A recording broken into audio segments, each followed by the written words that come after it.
আয়না চিরুনি ভূত ধরেছে আমার মনে হচ্ছে। হ্যাঁ এই আয়না চিরুনির ভূত ধরেছে। এসেই আয়না ওই এখন কদিন ধরে আয়না চিরুনির ভূতটা ধরেছে, কদিন ধরে ওই আয়না আর চিরুনি নিয়ে ঘুরে বেড়াচ্ছে। মানে স্কুল থেকে এসেই শুধু আয়নাটা মানে নিচ্ছে, চিরুনিটা নিচ্ছে, শুধু চুল আঁচড়াচ্ছে, তাই তো। আর এই যে শোয়ার আগে আমাকে বলে দিয়েছে আমার ধারে যেন না আসে। এই যে একটু দেখাই, এই বেচারা ঘুমিয়ে পড়েছে। আর এই যে সাপোর্টটা দেখে নাও তোমরা, মানে ওই দিকটা ও থাকবে, বালিশ দিয়ে সাপোর্ট করে, ও পাশে বালিশের ও পাশে ও শোবে আর আমি হচ্ছি এ পাশে।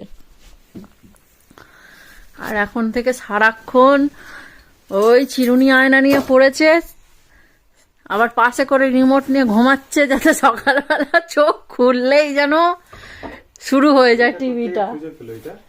ওটা ওই চিরুনিটা আমি কি করে জানি কোথা থেকে খুঁজে বার করেছে? ওটা তো ওর চিরুনি, ঠিক খুঁজে বার করেছে। কি অবস্থা!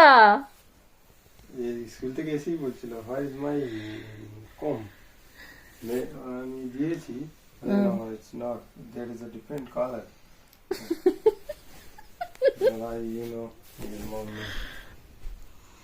কদিন ধরে খুব দেখছি চুল কাটা নিয়ে হচ্ছে। আবার কি ওর বাবা চুল কেটে দেয়, তাতে ওর হয় না। বলছে কি, আমার বাবা যদি চুল কাটে আমাকে স্কুলে সবাই দেখে হাসবে, আমাকে এখন থেকে পার্লারে নিয়ে চলো, তাহলেই আমি চুলটা কাটবো।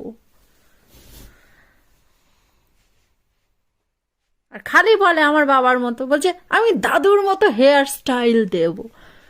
অল টাইম চান করলেই দেখেছি চুল নিয়ে এরকম ঝাগড়াবে আমার বাবার মতো।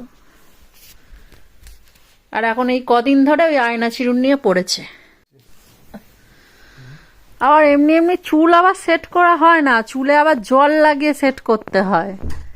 বাড়িতে কেউ এলেই আগে বাথরুমে দৌড়ায়, দৌড়ে গিয়ে আগে জল দিয়ে চুলটাকে ভালো করে সেট করে এসে তারে দেখায়। এখন থেকে এই অবস্থা হয়ে গেছে এই ছেলের।